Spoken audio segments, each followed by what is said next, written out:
madaxweynaha Somaliland Muuse Biixi Cabdi ayaa maanta xafiiskiisa ku qaabilay safiirka dalka Taiwan ku leeyahay Jamhuuriyadda Somaliland oo ay weheliyaan mas'uuliyiin ay ka mid yihiin madaxda safaaradaasi.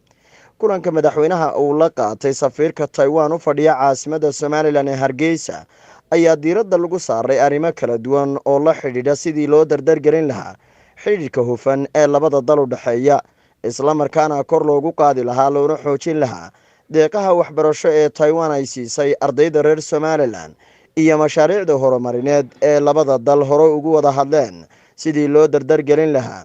sidoo kale waxaa kulankan lagaga wada hadlay arrimaha caafimaadka, gaar ahaan xakamaynta xanuunka COVID-19 iyo sidii Taiwan ay gacan uga siin lahayd in Jamhuuriyadda Somaliland hesho tallaalka cudurka COVID-19 oo dalal badan oo dunida ka mid ah ay dadkooda ku bilaabeen sidii ay uga hortagi lahaayeen xanuunkaasi.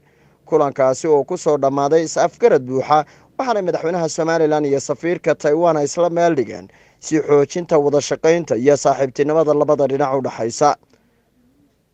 war-saxaafadeedkani oo ku saxeexnaa afhayeenka madaxweynaha Somaliland Maxamuud Warsame Jaamac, Maxamed Cabdi Qalinle, telefishinka caalamiga Bulsho, Hargeysa.